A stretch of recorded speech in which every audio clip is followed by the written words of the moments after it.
Tout d'abord, je voudrais dire que je ne vais pas vous parler de mes recherches scientifiques dans le domaine de la linguistique parce que ça serait fastidieux pour les non-linguistes. Donc, j'ai choisi de vous faire part d'observations que j'ai faites depuis pas mal d'années sur la relation entre les langues et la et l'environnement. Et donc, ce sont des observations qui peuvent intéresser éventuellement un public beaucoup plus large que les seuls linguistes. Et encore, même en linguistique, en réalité, il y a tellement de disciplines que voilà, c'est bien d'ouvrir à d'autres disciplines. Alors, tout d'abord, je voudrais profiter de cette présentation pour faire un hommage à mon ami et collègue Dogomba Sanda Dojela, qui a été déjà mentionné, qui était un poète, un musicien et un grand passeur de la tradition tibétaine et qui, comme beaucoup de ces passeurs, était à la fois dans une tradition très ancienne et brillante et en même temps qu'il l'adaptait à la modernité. Et voilà, j'ai travaillé de nombreuses années avec lui et il nous a quittés le 21 septembre 2020. Donc voilà, je lui dédie cette conférence. Ensuite, je voudrais remercier la SFMT, la Société française d'études du monde tibétain, qui fait des tas de choses très intéressantes justement pour faire parler de cette civilisation et qui s'est aussi remarquablement adaptée à la modernité, puisque depuis plus de 35 ans que je m'y intéresse de près, évidemment, comme le reste du monde, elle a considérablement changé, mais cette adaptation était absolument extraordinaire. Et si on a le loisir de lire et d'aller voir sur Internet aussi bien des textes de la tradition que les chats qui se font en tibétain, c'est absolument inouï. Et évidemment, elle subit aussi les menaces, les grandes menaces qui pèsent sur le monde actuel. Alors, avant d'aborder le cœur de mon propos, je voudrais justement faire un petit préambule pour parler des deux grands types de menaces qui pèsent actuellement sur le monde et qui sont en très peu de temps devenues très perceptibles, la menace politique et la menace écologique. Alors, la première concerne à la fois les régimes politiques, autoritaires, totalitaires, les démocraties dites représentatives. Et je dois dire qu'ayant étudié en France tout d'abord, puis au Canada, mais aussi en Union soviétique, et vécu au Tibet, donc pour les recherches à l'Académie des sciences sociales et dans les provinces chinoises intérieures, m'étant rendu dans les universités en Iran et en Asie centrale, j'ai eu le loisir de comparer les systèmes. Et le récent petit coup contre le Capitole rappelle la fragilité des démocraties dites représentatives. Bon, je ne vais pas mentionner dans les problèmes politiques la terrible situation des réfugiés actuellement. Je pense à ceux qui sont en Bosnie, etc., où on a l'impression qu'on ne prend absolument pas la dimension effroyable de ce qui se passe actuellement. Alors la deuxième menace, et c'est ça dont nous allons parler, c'est la menace écologique, mais à travers ce qui nous préoccupe, c'est-à-dire les langues, mais évidemment les feux de forêt qui touchent les 5 continents, les déchets toxiques, les crises sanitaires, les épizooties, pratiquement 400 000 canards et autres oiseaux abattus en ce moment même sur notre territoire. Tout ça est évidemment quelque chose d'effroyable dont il faut prendre la mesure. Et dans ces deux domaines, les langues et les analyses linguistiques peuvent avoir un rôle à jouer, aussi bien dans le domaine politique, avec les analyses de discours, les statistiques lexicales, le traitement de la désinformation, de la mésinformation extraordinaire, les fake news, etc., que dans le domaine écologique que nous allons aborder. Avant cela, je voudrais aussi mentionner faire allusion à une tendance qui me paraît tout à fait négative et qui est très manifeste, aussi bien dans le domaine politique que dans notre domaine, dans les domaines scientifiques qui nous intéressent, la tendance au cloisonnement, l'élaboration de murs, de cloisonnement, et qui touche aussi les sciences.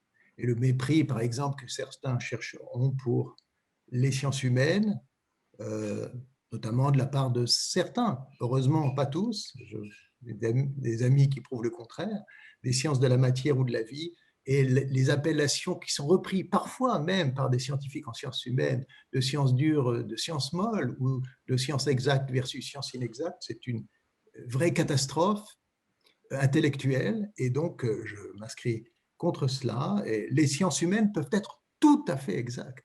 D'ailleurs, on en a vraiment besoin quand on voit ce qui se passe aussi sur le plan politique, économique, etc. Donc je dirais l'interdépendance, le Tenjung et Tawa, donc l'interdisciplinarité sont essentielles, non seulement entre les sciences d'ailleurs, évidemment à l'intérieur même des disciplines, entre les sciences, et j'ajouterais même encore plus largement avec les arts. Voilà, donc je vais maintenant en fait vous faire part de ces observations, donc là qui sont des observations générales, mais qui me passionnent, mais à titre personnel, je dirais. Et je vais donc partager l'écran. Alors,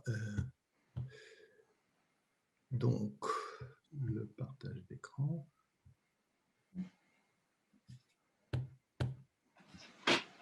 Voilà. Pardon pour ce contretemps. Est-ce que ça apparaît? Oui, très bien, merci.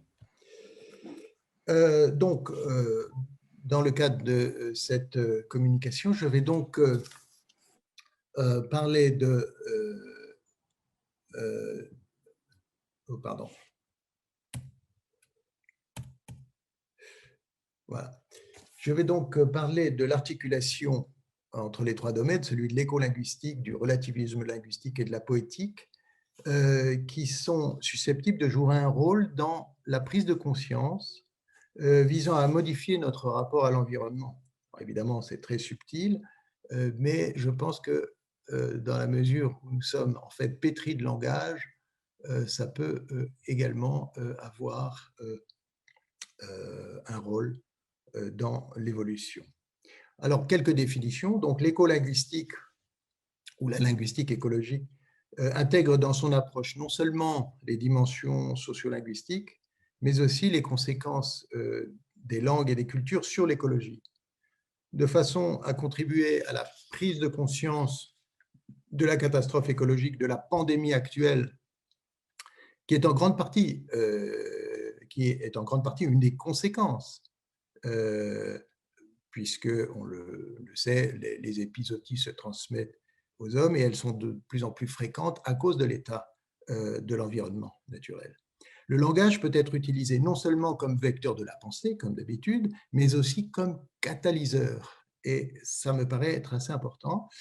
Et j'ajoute, pour terminer cette remarque, donc ces définitions de l'écolinguistique, qu'il est intéressant de noter un parallèle qui a été signalé par plusieurs auteurs. Je pense notamment à Goran Flow, que je cite dans la biographie, dans la bibliographie, un parallèle entre les menaces qui pèsent sur la diversité biologique et la diversité linguistique. Et ce n'est pas un hasard, véritablement, ce parallélisme. Alors, quelques mots sur le relativisme linguistique. Le relativisme linguistique, qui est mieux connu sous le nom de hypothèse Sapir-Whorf, soutenait dans sa formulation générale que les langues reflètent des Weltanschauung, des visions du monde. Et cette vision cette théorie très générale a été abandonnée. Effectivement,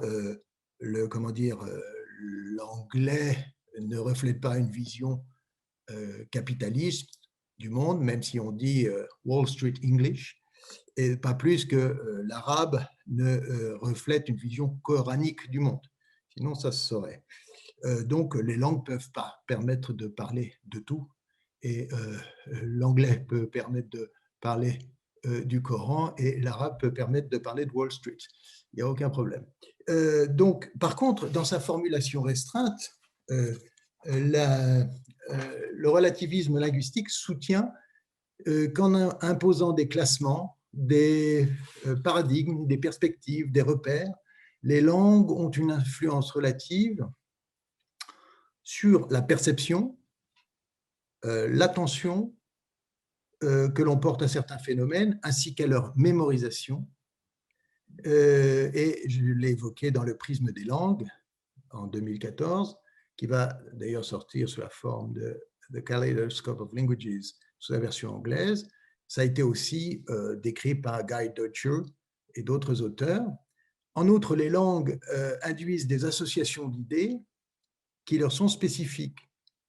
La fonction poétique au sens de Jacobson, qui elle aussi est spécifique à chaque langue, peut contribuer à modifier de façon subtile, me semble-t-il, notre regard sur l'environnement.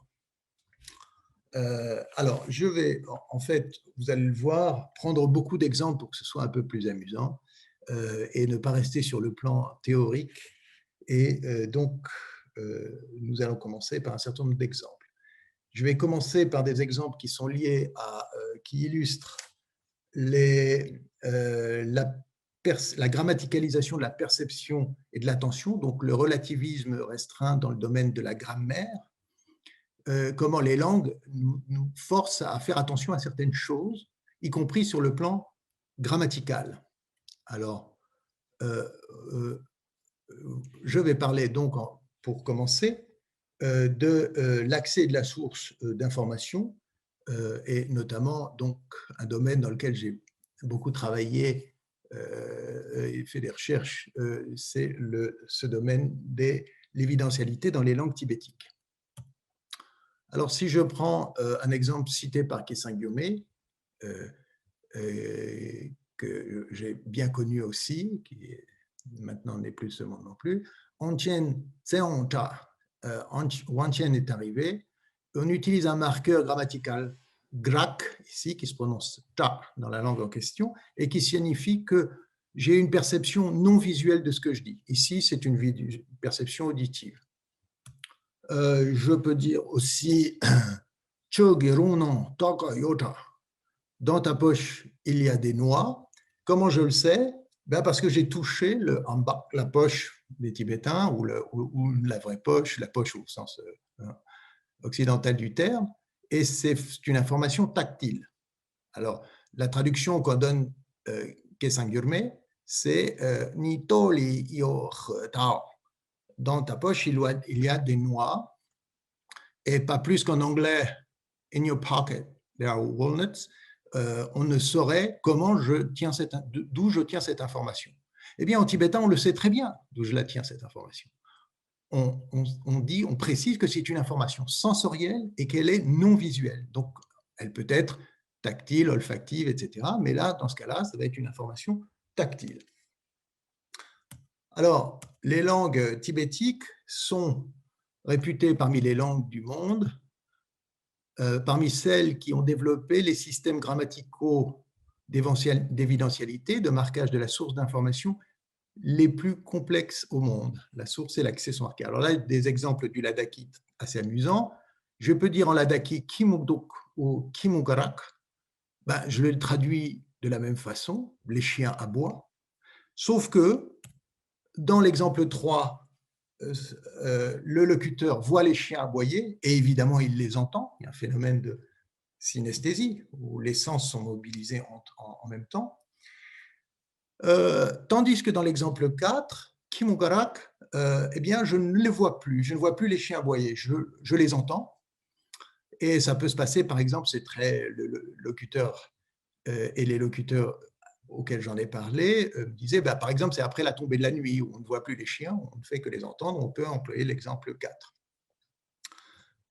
ces systèmes grammaticaux qui portent l'attention des locuteurs sur la perception sont extrêmement complexes. Et par exemple, si l'on voit un enfant, un bébé, un nourrisson pleurer dans une pièce, on peut dire en ladaki le tokste intiduk. Donc, je pense qu'il doit avoir faim. En français, vous voyez que ça passe par des éléments lexicaux, penser, devoir, c'est pas sûr.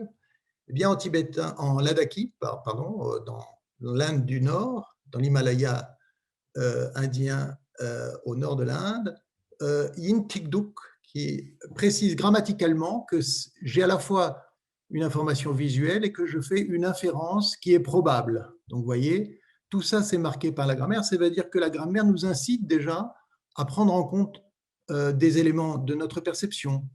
Si, en revanche, je prends le même exemple et si je dis le tokste intikrak, ça signifie que j'entends, par exemple, un bébé pleurer dans une pièce à côté et que j'en déduis qu'il a faim. Je ne le vois pas, je l'entends seulement. La différence est purement grammaticale et c'est donc une spécificité de certaines des langues tibétiques. Et cette complexité-là, évidemment, a une incidence sur la façon dont on perçoit la réalité extérieure. Et ce sont des phénomènes grammaticaux très complexes à décrire. Voilà. Alors, maintenant, je vais quitter le domaine de la grammaire pour pas que ce soit non plus trop fastidieux, et je vais en venir à des choses peut-être plus simples, plus générales, qui concernent par exemple les fonctions poétiques et les associations d'idées au pluriel. Donc, si je prends le mot etche en euskara, en basque, c'est un mot qui peut se traduire par maison. Mais en réalité, ça ne veut pas dire que maison en basque, ça veut dire maison, lieu d'habitation, unité politique, unité sociale, économique, relationnelle, religieuse et symbolique. En plus de cela, la moitié des noms basques, Etchegara, Etchebeste, etc., sont des noms qui, dans les noms de famille, comportent le mot Etche. Donc, on voit que, évidemment, pour un basque, les associations d'idées qu'entraîne ce mot sont extrêmement nombreuses et extrêmement puissantes. Il y a donc un rapport ici de la maison de l'écologie, écosse, au grec du terme, là, pratiquement, puisque c'est ça, l'écologie, c'est lié à la maison. Si je parle maintenant, je vais parler du domaine du relativisme linguistique dans le cadre de la spécificité des langues et dans les domaines de polysémie et de l'homonymie. Alors, prenons l'exemple de la poésie. Chaque langue va avoir évidemment ses propres associations d'idées. Si je dis « homme libre, toujours tu chériras la mer est ton miroir, tu contemples ton âme ». Évidemment, ces vers de Baudelaire laissent tout de suite planer pour un francophone une ambiguïté, et ils peuvent entraîner très rapidement l'association entre fusion maternelle et fusion océanique, association d'idées absolument absente en anglais avec mother and sea, ou mori et do, comment dire, mat en russe, ou bien muchin et puis hayang en chinois, etc. Il n'y a absolument pas ces associations. Alors qu'en français, évidemment, mère, même dans la conversation ordinaire, on va voir la mer, laquelle, n'est-ce pas? Donc, à l'oral, il y a ambiguïté totale.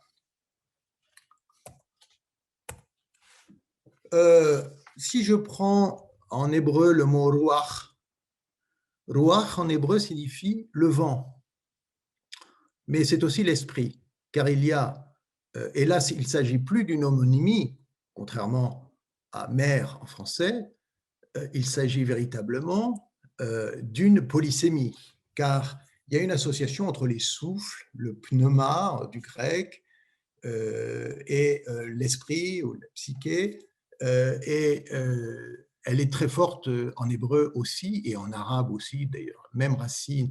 Mais sauf qu'en arabe, il n'y a pas l'équivalent. En hébreu, l'équivalent est parfait avec le vent. Donc, si on dit ruach, chazak, un vent fort ou un esprit fort, les deux, selon le contexte, vont être actualisés et il y a une ambiguïté qui peut apparaître selon les contextes. La même chose apparaît en chinois avec fang. Fang, c'est le vent, mais si on rajoute la clé de la maladie, fang devient fou, la folie. Fang, c'est un fou. Se prononce exactement pareil. En réalité, je pense que l'écriture est un artifice. Il se prononce pareil, c'est la même folie. Et il faut dire qu'il ne faut pas être grand clerc ni chinois pour comprendre la relation qu'il y a entre le vent et la folie. Il n'y a qu'à aller à Toulouse et à évoquer le vent d'autant pour comprendre cette relation entre le vent et la folie, c'est-à-dire un phénomène qui est agité, qui est invisible, comme l'esprit est agité par nos émotions. Eh bien, de la même façon, la folie et le vent, c'est ce qui, voilà, c'est deux finalement phénomènes très proches, l'un mental, le vent mental, et l'autre extérieur, mais pour les Chinois, en tout cas, c'est une même chose. Clairement, l'écriture l'a marqué. Alors, je vais passer maintenant au lexique, notamment au lexique animalier. Alors, le lexique nous renseigne beaucoup sur la nature et l'environnement. Je dois dire, prenons un exemple, la coccinelle. Alors, en hébreu, c'est Parat Moshe Rabbeinu, la vache de Moïse, notre maître, c'est déjà toute une histoire. Hein. Donc, il est lié à l'équivalent yiddish qui est Meishe Rabbeinu Skil et qui rappelle tout à fait Bozhia Korovka du russe, la petite vache divine. Mais celle-ci n'est pas sans rappeler évidemment notre bête à bon Dieu. Et donc, on voit dans cet insecte une grande valorisation dans des langues très différentes et avec des images extrêmement différentes. Mais enfin, on n'a pas envie de les écraser comme des cockroaches ou des tarakans ou des, comment on appelle ça en français, des cafards. Des cafards. Donc, vous voyez, ça, bête à bon Dieu, quand même, c'est quelque chose. Au Parat Moshe Rabbeinu, ou Bozhia Korovka. En Corse, c'est un petit clin d'œil à Françoise, qui se trouve en Corse. Signorella, petite demoiselle, il y a 25 noms pour la coccinelle en Corse, selon la dialectologie corse qui est extrêmement variée. Madunina, la petite Madone, Santa Lucia, Sposatella, la petite épouse, Galina di un Signore, Mumu di un nostro Signore, la maman de notre Seigneur, et la Cucchiarella d'oro, la cuillère d'or. Enfin, tout ça, on a, évidemment, tout c'est très positif hein, comme nom.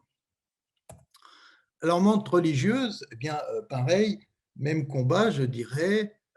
On voit tout de suite apparaître un élément de sacré dans le religieux, praying mantis. Praying mantis. En hébreu, c'est Gamal Shlomo, le chameau de Salomon, là aussi, toute une histoire. Gamal, comment on passe de la montre religieuse à Gamal Shlomo. Et en persan, c'est Achundak, le petit mollah. Achundak. Donc, on voit que, là encore une fois, il y a un élément religieux dans cette présentation de la coccinelle.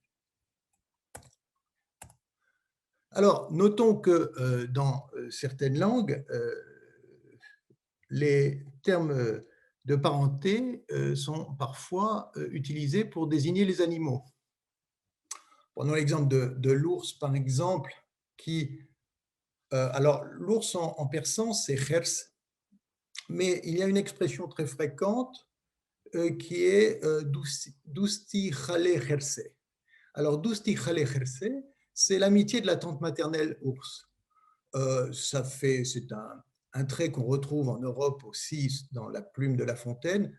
Dans L'ours et l'amateur des jardins, c'est le genre d'ami que vous ne voulez pas avoir. Vous savez, pour enlever la mouche, il écrase une pierre sur la tête de son ami. Donc, il est un peu brutal, évidemment. Et voilà. Donc, ici, le terme de khalé, c'est-à-dire la tante, ne fait pas partie de la désignation de l'ours, puisque chers en ours, qui est la même racine que ursus et arctos, en grec, arctos, arctique, ça vient de l'ours, c'est l'ours, l'arctique. Eh bien, on peut utiliser chers tout seul en persan, sans passer par khalé chers. Mais c'est fréquemment utilisé. Alors en Inde, par contre, là, on va voir les choses être encore beaucoup plus fréquents et parfois ça fait partie du nom de l'animal même. Par exemple, la souris, le tigre, le chacal sont très très fréquemment associés à cela et on va le voir, c'est aussi le cas dans de très très nombreuses langues tibétiques où parfois les noms communs des animaux comportent obligatoirement un terme de parenté. Alors là, je vais vous parler des langues tibétiques. Je fais une petite parenthèse quand même pour rappeler que c'est une famille, que c'est un territoire immense, plus grand que la Mongolie, grand comme tout le nord de l'Inde, et donc qui couvre, comment dire, 6 États, le Pakistan, le Ladakh fait partie ici de l'Inde, évidemment le Tibet qui est sous administration chinoise, le Népal, le Bhoutan, le Sikkim, et donc jusqu'en Birmanie, il y a un petit bout qui n'était pas sur la carte à l'époque, et dans le livre auquel faisait allusion Françoise, le Tibetic Languages, eh bien, Xavier Becker a réalisé de très belles cartes qui permettent de localiser les 76 groupes de dialectes ou langues tibétiques que nous avons recensés sur ces 6 pays. 76 langues, ce qui est absolument énorme, sans compter la quarantaine de langues non tibétiques, turcique, mongolique, sinitique, etc. Donc, évidemment, les noms que je vais vous donner ici ont été collectés et beaucoup de ces noms vont disparaître. C'est-à-dire que bientôt, ils seront uniquement dans quelques enregistrements, dans notre livre, mais ils auront disparu parce que beaucoup de ces langues sont très minoritaires.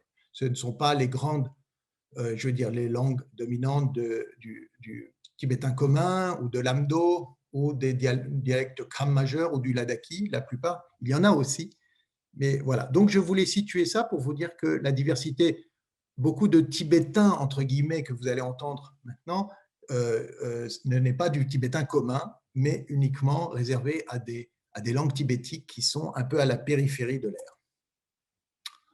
Alors, le singe, par exemple, bon, en tibétain commun, on dit piu ou tel, si on le lit en façon littéraire, mais dans certains dialectes du Kham, on l'appelle agepi. Alors, agepi signifie grand-père singe. Mais on ne peut pas dire autrement. On ne peut pas enlever le grand-père. Le tigre, on l'appelle ameta au Tsawarong, au Tibet oriental, grand-père tigre. Et au Hokkien, qui est la langue officielle d'ailleurs de l'État du Sikkim en Inde, il est appelé Achota, grand-père tigre. Acho ne veut pas dire grand frère comme en tibétain commun, veut dire grand-père. Attention. Alors, l'ours, pareil, au Kham, il y a au Tibet 2 types d'ours très différents. L'ours noir à collier blanc. Et donc, cet ours-là peut être amené Agnedon dans un dialecte du Kham, grand-père ours. Et puis, il y a la star des ours au Tibet, qui est une sorte de grizzly, un ours absolument effrayant, qui est sur le haut plateau tibétain et qu'on appelle Temon ou Temo, et qui se trouve dans toute la zone tibétique à partir de 4500 mètres, plus de 4000 mètres d'altitude. Il y a un nom commun qui est le même en Ladakhi, Chenmo, Chetmo, en Zanskari, etc., au Baltistan aussi. Mais on a d'autres noms qui sont des noms vernaculaires dans certaines langues, comme à Tongari, on parle de Tingri, les talons ronds, et on retrouve bien sûr nos appellations de parenté avec Po Dorga, le grand-père lançant des pierres, ou bien Agama, Ayushu, la vieille parente. Donc, encore une fois, ces animaux sont désignés avec des termes de parenté. Alors, j'ajouterais que du point de vue social et écologique, le Jemong est un personnage très, très important. Il fait très peur aux enfants. Il est très présent dans l'imaginaire des éleveurs du haut plateau et occupe d'une certaine façon la place qu'a le loup dans certains, comment dire, dans certaines parties de l'Europe. Et on a des proverbes qui reflètent tout un tas d'histoires. Par exemple, Chemong Chiwa Sontanga, comme l'ours brun qui ramasse des marmottes, c'est-à-dire il en met une sous son aisselle, et puis lorsqu'il va chercher la deuxième, la première s'enfuit. Ou bien un proverbe purik, Chemong Larla Basoa, donner une vache à élever à un ours brun, à un Chemong. Bien évidemment, c'est la fameuse histoire c'est la fameuse histoire de l'amitié dangereuse. Et, donc, cet animal est véritablement au centre de plein de légendes dans toute la zone tibétique. Et beaucoup vont disparaître avant qu'on ait pu les recueillir. Il y a sur Internet des vidéos absolument incroyables au Tibet en ce moment de gens qui sont attaqués par des Chemong, etc. Donc, parce que depuis la pandémie, il est interdit de tuer, ce qui est une bonne chose pour l'environnement. Le paradoxe, c'est que les ours en profitent pour être plus virulents. Enfin, le monde est complexe. Alors, le perroquet aussi. Le perroquet, alors, tous ceux qui connaissent la littérature tibétaine savent qu'on l'affuble très fréquemment du nom de Hakunetso, donc oncle perroquet, oncle paternel. Mais ce n'est pas obligatoire, on peut dire Netso tout seul. Ça, c'est tout à fait fréquent. Alors, les araignées, c'est tout à fait extraordinaire. Là aussi, on est de nouveau dans des langues tibétiques de l'Ouest, dans ce cas-là. Donc, Abistringjamo, dans la langue de Puri, qui est une langue parlée par des musulmans chiites, et qui désigne l'araignée comme grand-mère araignée. Où on a la variante Anistringjamo, tante araignée. Et il y a une légende qui est racontée d'une araignée géante mangeant des êtres humains. Évidemment, tout cela s'accompagne toujours de pas mal de légendes. Et puis, à Karu, au Ladakh, plus près du Tibet, il y a Abitakan, la grand-mère tisserande, et évidemment qui fait allusion aussi, qui évoque plutôt le mythe d'Arachné, de la tisserande grecque, et qui a été transformée en araignée par Athéna, qui était extrêmement jalouse de la qualité de son tissage. Alors, d'autres insectes, dans tout le Tibet, les papillons de nuit sont désignés par vieille femme sautant dans le feu, Gemo Merchep. Il y a une coquille d'ailleurs, le second c'est Gepo Merchep, le vieil homme sautant dans le feu.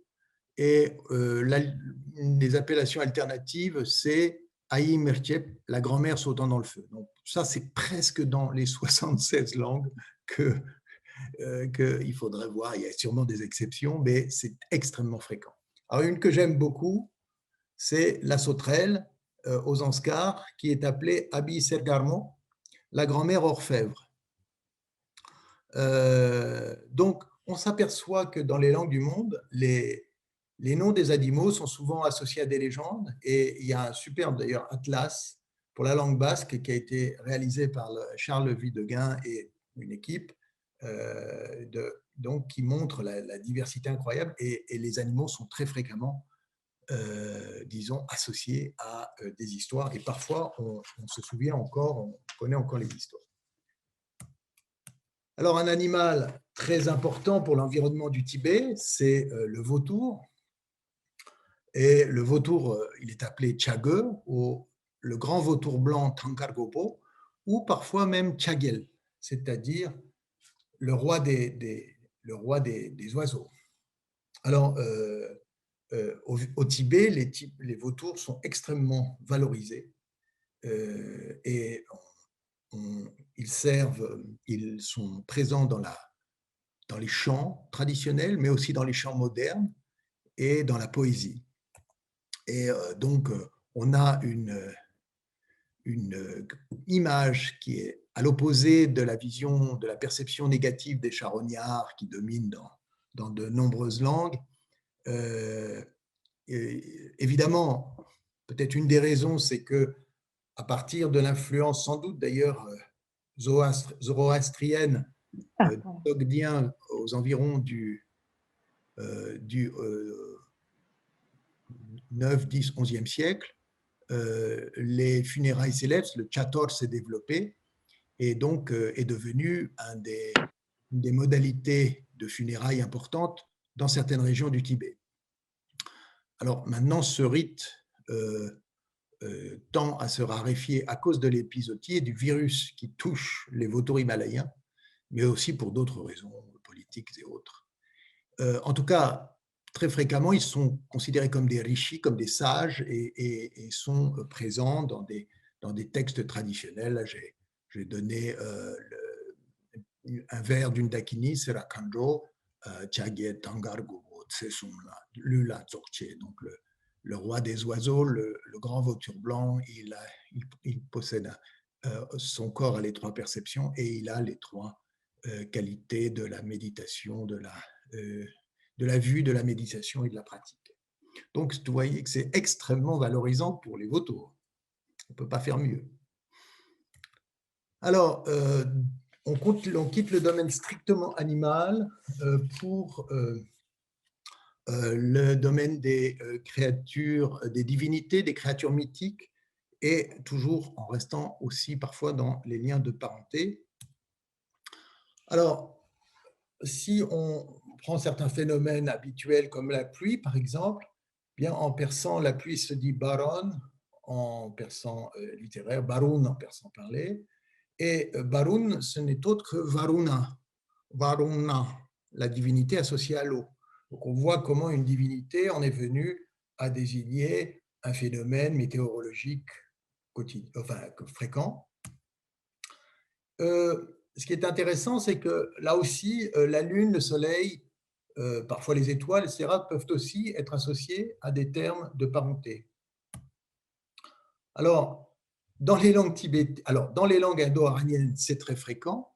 On trouve la Lune est très fréquemment appelée, non pas simplement Chanda, mais Chandamama, c'est-à-dire l'oncle maternel Lune.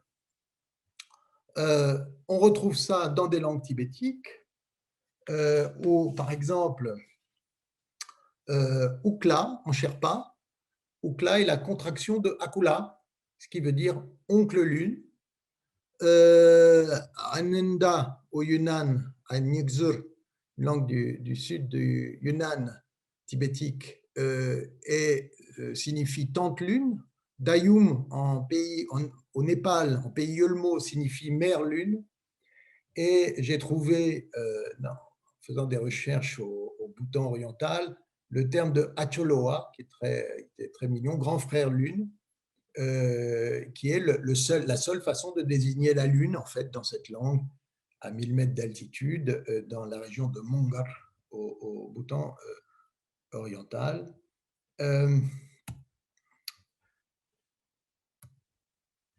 Également le dragon. Alors le dragon, c'est tout à fait intéressant parce que on associe souvent le dragon à la Chine, long, mais le dragon est en fait présent dans tout un tas de pays d'Asie.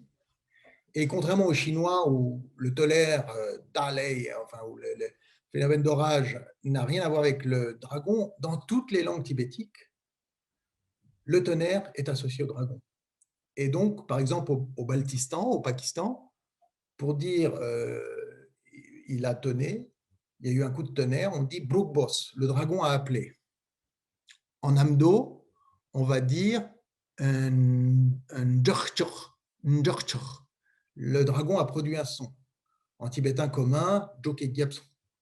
en Ladakh, on va utiliser l'anomatopée qui est aussi présente dans la littérature.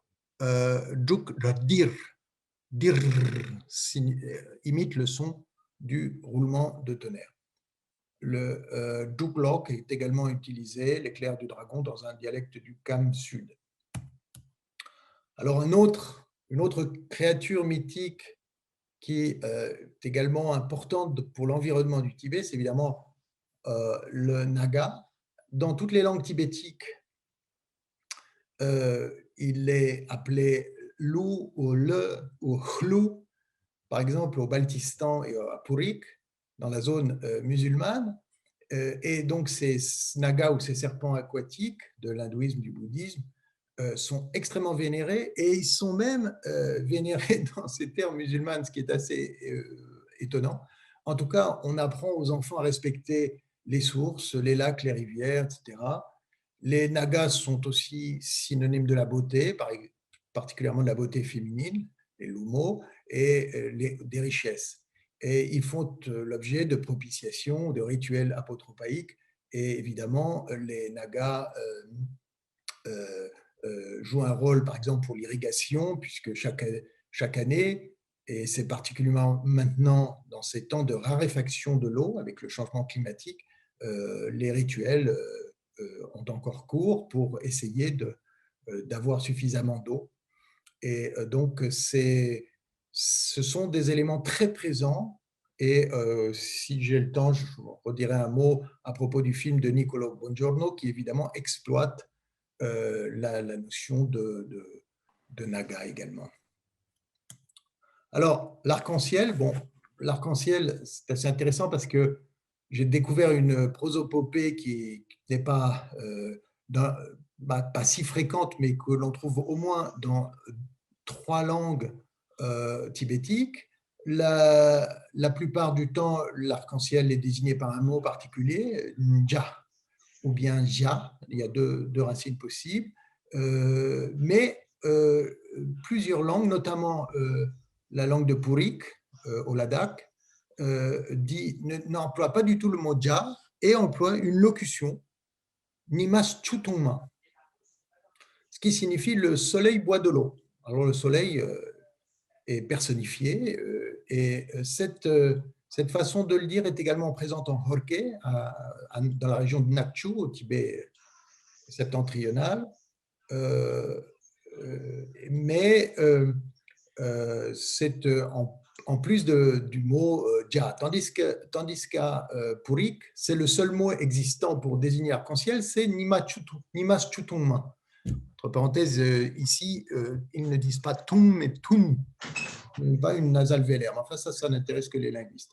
Ça, Chutung, la grammaire boit de l'eau, et c'est en zanskari, en zanharhat, comme ils disent. Et là, on voit aussi qu'il y a l'idée de se rassasier. Donc, ça fait partie du mot normal pour désigner. Il n'y en a pas d'autre, en fait, pour parler de l'arc-en-ciel. C'est très différent de nos expressions à nous d'arc, qui sont d'ailleurs présentes dans beaucoup de langues du monde.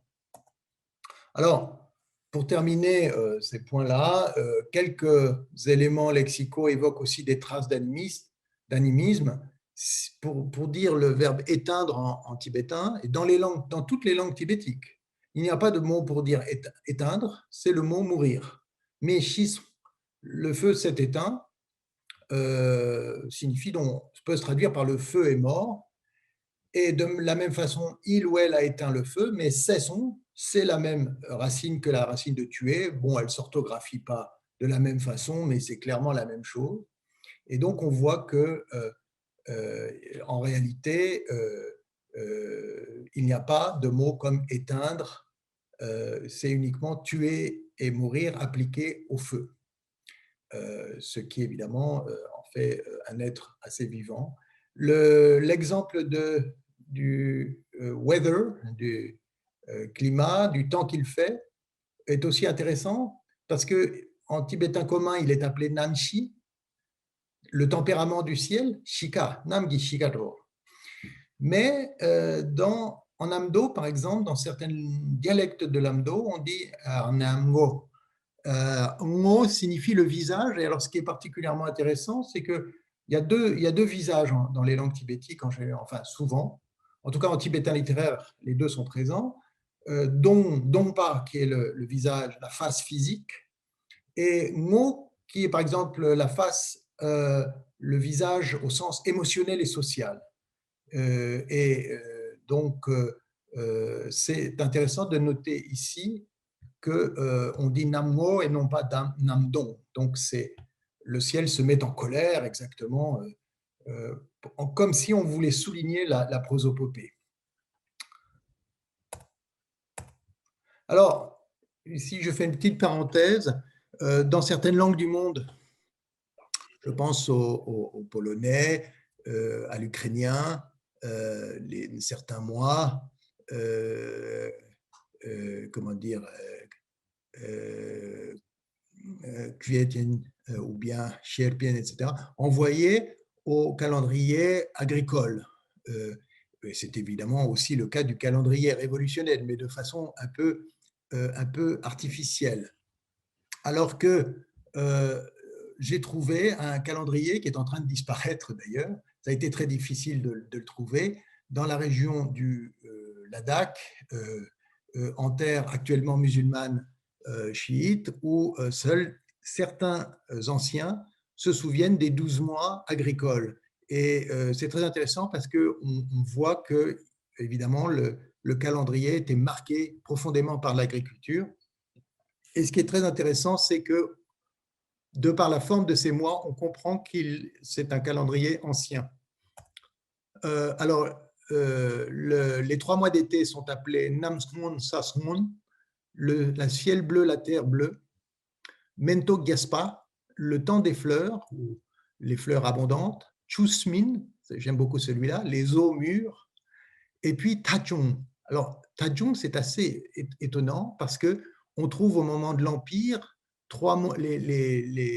l'année divisée en 4 fois 3 mois, et les 3 mois, le troisième mois de chacune des saisons est appelé Tachung, le petit mois. Et donc, on retrouve dans ce calendrier de Purik cette appellation. C'est, à mon avis, unique dans les terres tibétiques. En tout cas, personnellement, je n'en ai pas vu d'autres manifestations et elle est vraiment en train de disparaître. C'est la dernière génération parce que certains locuteurs de 30-40 ans se souvenaient d'un ou 2 mois, mais il a vraiment fallu aller rechercher des anciens pour qu'ils se souviennent de ces mois et du calendrier complet. Alors, maintenant, je voudrais passer à l'éco-linguistique et la poétique, qui est ma dernière et la poésie plutôt, la dernière section de cette présentation.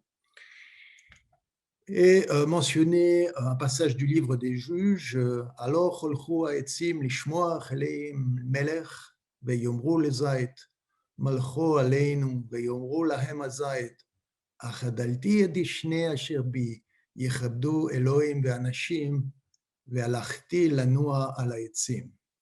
Un jour, les arbres se mirent en campagne pour se donner un roi. Ils dirent à l'olivier, sois notre roi. L'olivier leur répondit, dois-je renoncer à donner mon huile parfumée avec laquelle on honore les dieux et les hommes pour aller régner sur les arbres? Donc, vous voyez un texte très ancien de Shoftim, du livre des Juges, et une valorisation extrême des arbres. Après avoir demandé à l'olivier qui a décliné, on s'adresse ensuite, les arbres s'adressent ensuite au figuier qui décline pour des raisons de ses qualités spécifiques, puis à la vigne qui décline aussi, et finalement qui accepte, c'est le buisson épineux qui a très très peu de valeur. Et là, ça peut être une allégorie de notre monde politique actuel, au niveau presque mondial, dirais-je. Alors, on retrouve dans la tradition tibétaine une extrême valorisation aussi des arbres. Et là, à travers, par exemple, le Shingi Tengche, le traité des arbres, Junshingi Tengche. Non. Et là, je vous donne un poème de Juke-san, ce n'est qu'un extrait, mais il valorise la sagesse des arbres de façon extrême. Tenson minlek zang pangpun tu dube. Mo sodang soe. Tulen samyongna. Nongar ngasor tupe. Jingwane chekyang. Pangme gawa chingu. Xiing su tangcho. Si en automne, les grappes de fruits succulents qui font courber mes branches peuvent donner un peu de nourriture à nos vieilles grand-mères, quand bien même ces grappes seraient tranchées à la gorge par des faucilles affûtées, je dirais sans regret qu'elles les nourrissent et participent à la grande félicité. Donc c'est un très long poème, je n'en donne, et tout est dans ce style. En fait, il valorise tout ce que peuvent nous donner les arbres, et donc c'est une tradition qui est ancienne au Tibet et que ce poète Jukesang n'a fait que reprendre. Alors, un autre poème, ici un poète chinois, Su Dongpo, grand poète chinois, Mi zhong you shi ren bu zhi, qian hua bai cao, zheng han zi. Personne ne savait que chaque goutte de miel recèle le poème des milliers de fleurs et des centaines d'herbes parfumées qui, par leur danse séduisante, ont su attirer les abeilles. L'extrême, au XIe siècle, une extrême valorisation de ces insectes, et beaucoup plus tard, 8 siècles plus tard, un roman qui que j'ai donc d'un lama très connu qui s'appelle Zapacho Rinpoche, dont j'ai proposé une traduction qui a été publiée à l'Asiathèque, qui narre l'histoire dramatique d'un couple d'abeilles, l'abeille dorée d'Abiang, large pétale, et l'abeille turquoise, Namien. Et donc là, encore une fois, c'est une allégorie, mais qui utilise l'insecte et d'une certaine façon qui le valorise extrêmement. Alors, quand on lit ces poésies, évidemment, au siècle où maintenant les pesticides, les insecticides ont ravagé les sols et tué un nombre invraisemblable de colonies d'abeilles, la région, par exemple, du Sichuan, dont était natif ce cher Su Dongpo, en est arrivé à polliniser les fleurs à la main.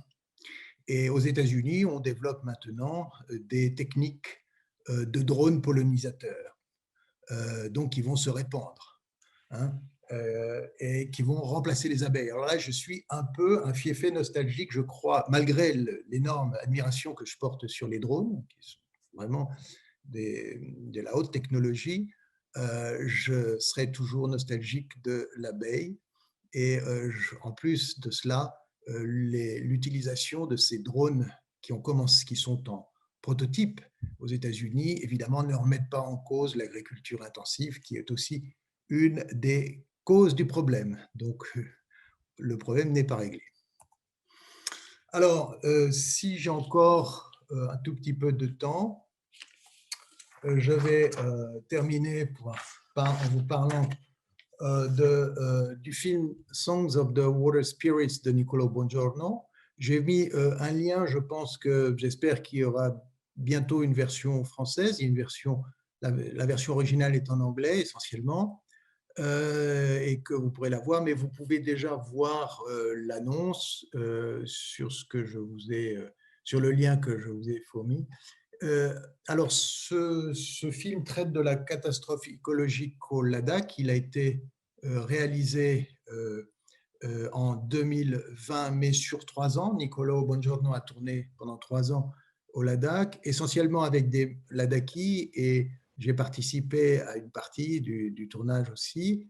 Et il est lié à la fonte des glaciers. C'est là, pour la première fois, depuis 35 ans. Il se trouve que je me trouvais dans la région du Nunkun il y a 35 ans, et j'ai vu certains des glaciers que j'avais vus à l'époque n'existent plus, et j'ai vu les premiers villages sans eau, notamment le village de Pichou aux Anscars. Évidemment, c'est extrêmement grave, sérieux.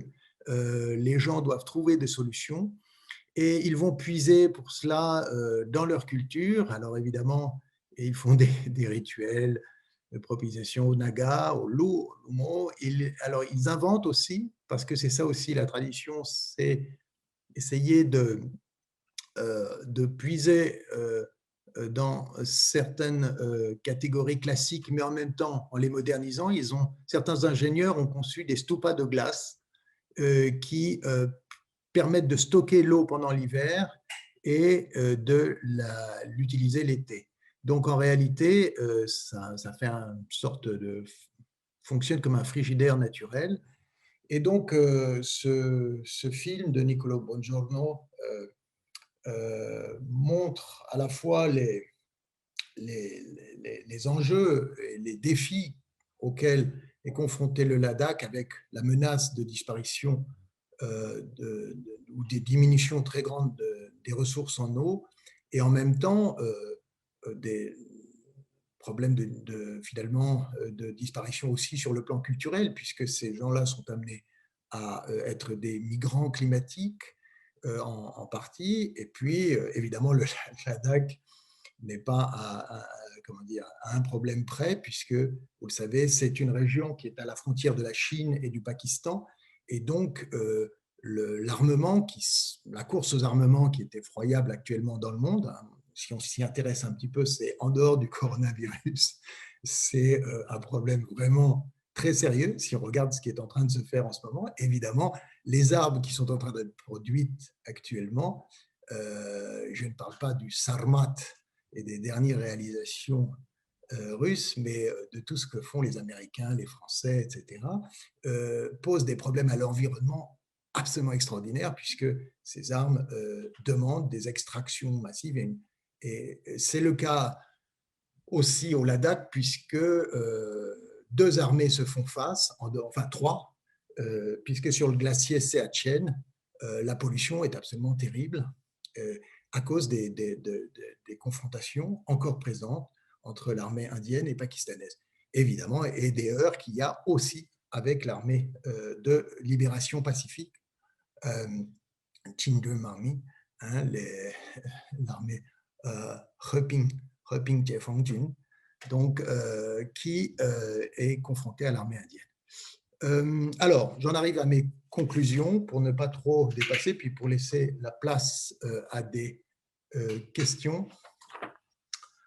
Alors, en conclusion, je dirais que dans la mesure où les locuteurs sont pétris de langue, on l'est tous, le langage peut jouer un rôle important dans la perception de la réalité et dans la prise de conscience de phénomènes présents dans l'environnement.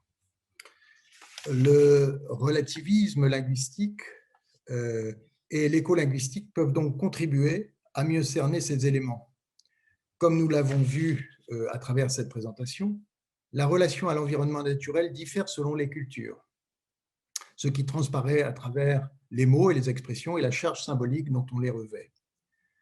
Tout comme la biodiversité, la diminution très rapide de la diversité linguistique mondiale représente une menace très sérieuse qui n'est pas limitée à la perte du patrimoine linguistique, mais s'étend aussi à d'autres domaines, notamment à celui de notre relation à l'environnement.